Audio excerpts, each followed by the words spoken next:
कर्म बड़ा या भाग्य। अक्सर युवा सोचते हैं कि बिना कुछ किए ही उसे वह सब कुछ मिल जाए जो वह चाहता है। इस पर लगातार बहस हो रही है कि भाग्य बड़ा है या कर्म। क्या कुंडली देखकर हम अपना कर्म करें? क्या ग्रह की दशा देखकर यह फैसला लें कि हमें कौन सा कदम कब उठाना है? अनंत काल से इस विषय पर बहस चली आ रही है कि कर्म महत्वपूर्ण है या भाग्य। जीवन में अगर आपको कुछ पाना है तो मेहनत तो करनी ही पड़ेगी। मंजिलें उन्हीं को मिलती हैं जो उसी ओर कदम बढ़ाता है। महाभारत में जब अर्जुन ने कुरुक्षेत्र में युद्ध में अपने स्वजनों को अपने सामने खड़ा पाया तो उसका शरीर निस्तेज हो गया, हाथों से धनुष छूट गया, प्राणहीन मनुष्य के समान वह धरती पर गिर गया। तब भगवान श्री कृष्ण ने उसे गीता के कर्म का ज्ञान उपदेश दिया।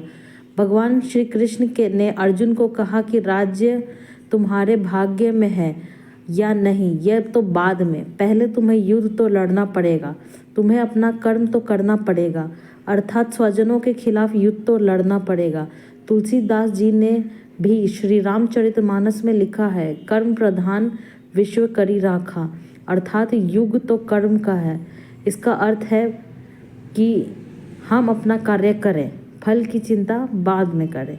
किसान जब खेत में बीज बोता है तो उसे यह नहीं पता होता कि बारिश होगी या नहीं, ज़मीन में इस बीज के अंकुरें फूटेंगे या नहीं, अगर पौधे आ भी गए तो उसमें फल आएंगे या नहीं। लेकिन किसान बीजों को ज़मीन में बोता है और फसल की चिंता ईश्वर पर छोड़ देता है। भाग्य का समर्थन करने वाले कहते हैं कि हमें जो सुख संपत्ति वैभव प्राप्त हुआ है वो भाग्य से होता है। जैसे लालू प्रसाद यादव की पत्नी राबड़ी देवी बिहार की मुख्यमंत्री बनी तो उसकी किस्मत थी। डॉक्टर मनमोहन सिंह भारत के प्रधानमंत्री बने तो उनकी कुंडली में राजयोग था। अगर किसी अभिनेता का बेटा अभिनेता बनता है तो उसका भाग्य रहता है कि वह अभिनेता के घर पैदा हुआ। जब चार लोग एक समान बुद्धि और ज्ञान रखने वाले एक ही समान कार्य को करें और उनमें से भी सिर्फ दो ही सफलता मिले तो दो लोगों के साथ भाग्य साथ नहीं था। ऐसा एक उदाहरण हम ये भी दे सकते हैं कि दो व्यक्ति एक साथ लॉटरी का टिकट खरीदते हैं पर लगती लॉटरी एक ही को है। जब दोनों ने लॉटरी खरीदा, कर्म का एक साथ फल उन दोनों को मिलना चाहिए, पर फल उन्हें अलग अलग क्यों मिला?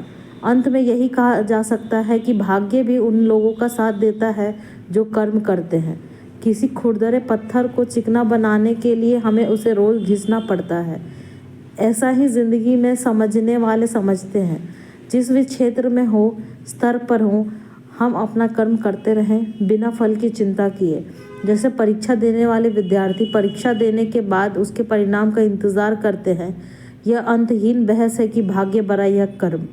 इसके बारे में सबके पास अपने तर्क और वितर्क हैं, लेकिन हर हाल में हमें सकारात्मक सोच के साथ जीवन में कुछ उल्लेखनीय करने के लिए प्रेरणा लेनी चाहिए।